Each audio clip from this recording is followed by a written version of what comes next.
It was June 1859. A lone carriage struggled across northern Italy. The gentleman inside, the Geneva merchant Henri Dunant, was on important business. He was determined to be given an audience by Napoleon III, the powerful Emperor of France. Dunant knew that Napoleon was now somewhere nearby with his troops. Dunant suddenly found himself in the midst of a battlefield.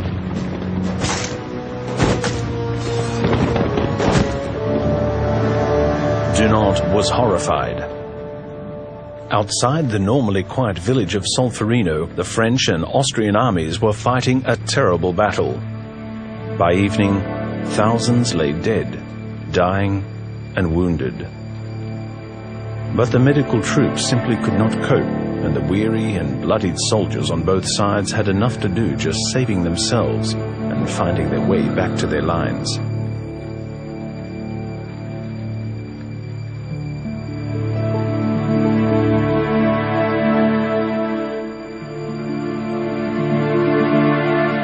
Dunant forgot all else. Help was crucially needed.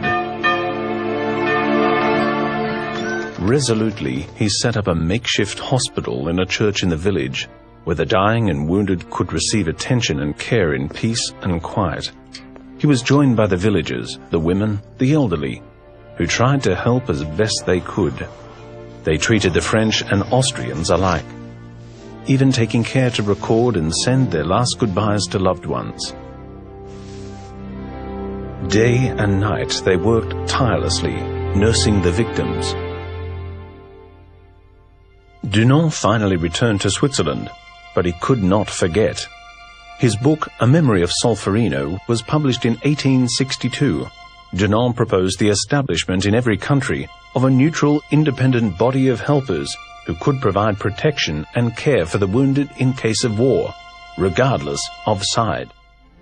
The idea was revolutionary and had found willing ears. Shortly afterwards, Dunant and 4 other men formed the International Committee of the Red Cross, the ICRC. In 1864, an international diplomatic conference in Geneva was called. The result was the adoption of the First Geneva Convention for neutral humanitarian aid and protection for wounded soldiers.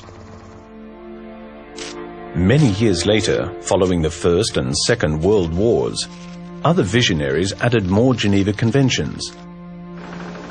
These help protect wounded, sick, or shipwrecked sailors, prisoners of war, and civilians affected by war. But it was Henri Dunant whose initiative and enterprise paved the way and made a difference, showing humanity amidst inhumanity.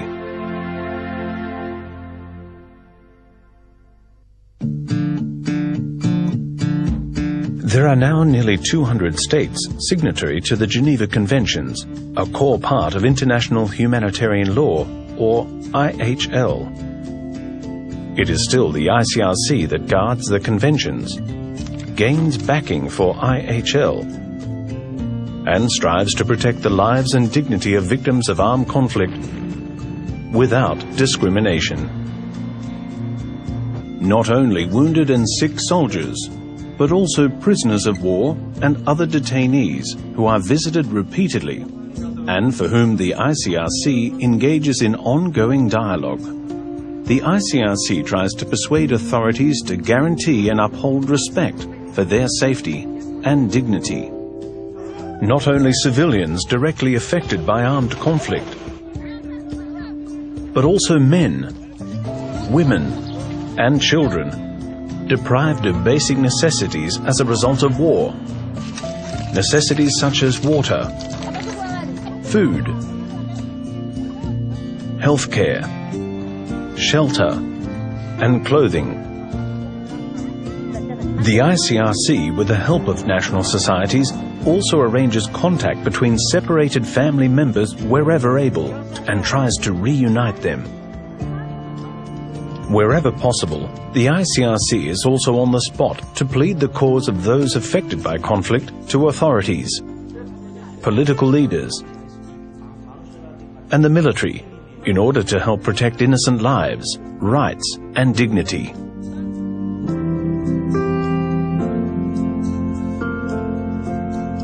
There are now more than 180 National Red Cross and Red Crescent societies around the world. They go into action when armed conflict arises in their region. But they also run many other essential activities in peacetime to help the most vulnerable. Red Cross and Red Crescent national societies are active in 4 main areas: disaster response, disaster preparedness, healthcare and first aid in the community,